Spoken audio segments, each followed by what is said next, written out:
Hello. Today I wanted to talk about the basics of life and what people should be able to expect. Like like right now, governments provide many probably I would think most governments, certainly most Western and or governments with that are have good GDPs are provide humans with basic stuff, in the form of welfare. If you're down on your luck, blah blah blah, provide you with the basics.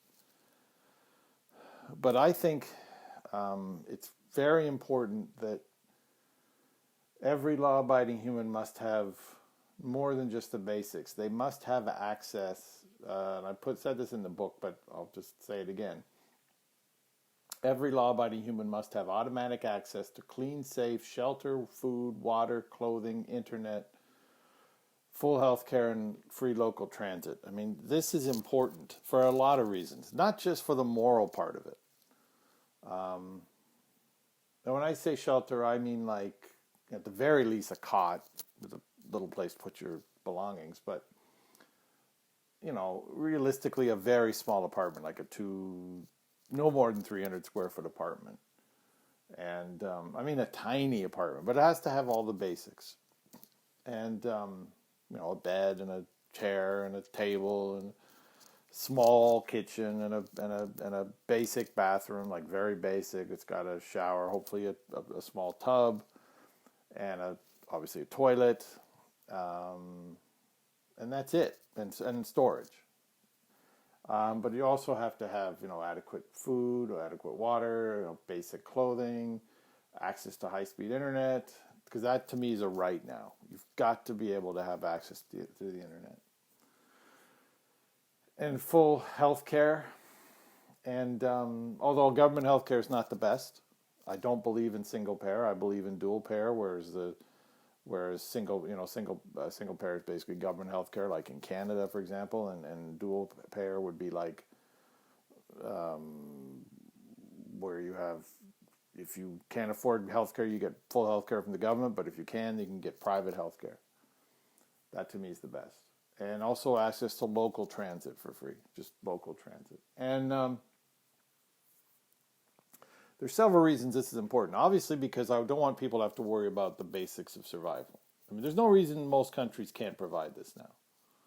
Most well-off countries should be able to provide this for everybody. I don't mean they give it to everybody. I mean that people on welfare, instead of sending them checks, have regional shelters where people go and they can get all this stuff, and they don't get money.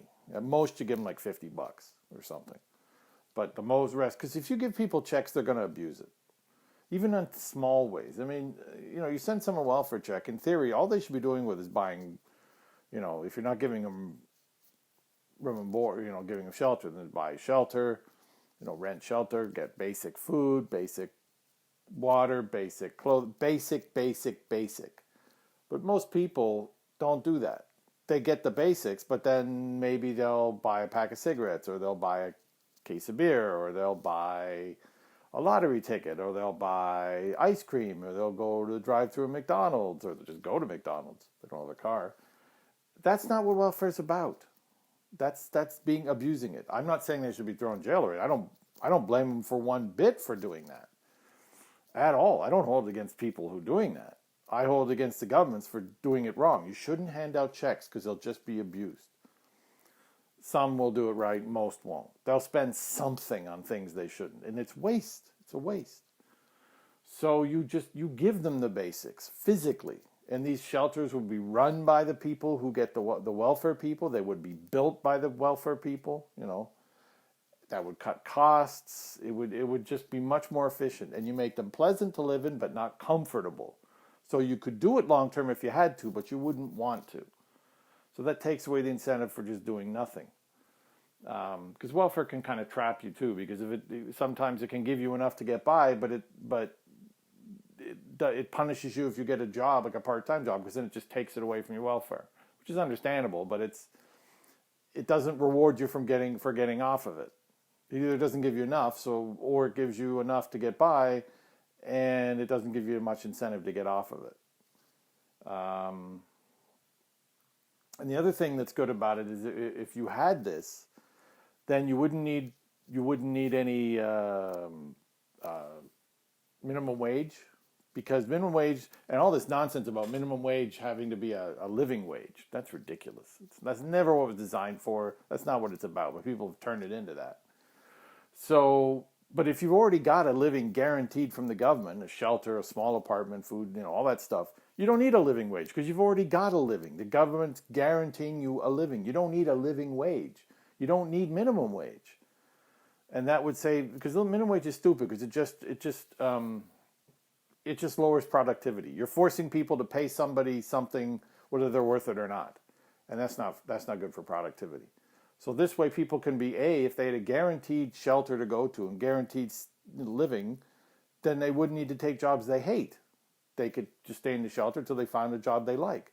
And also, too, the shelter would have nothing to do with your work. So you could go get a part-time job, still live in the shelter, and you could increase your maybe go out and buy a lottery ticket or go out to dinner, to go to McDonald's or something.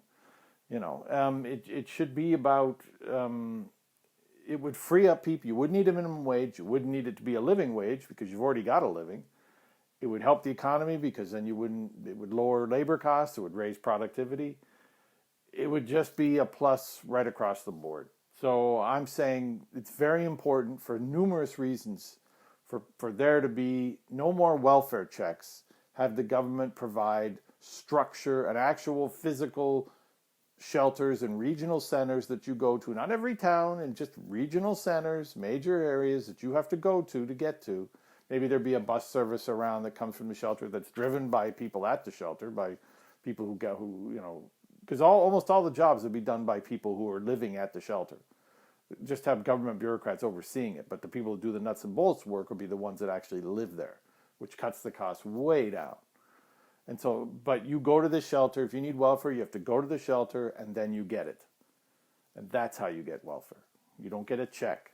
So anyway, that's the way I think it should be, for numerous reasons that I've said. And I hope, thank you for listening and have a good day.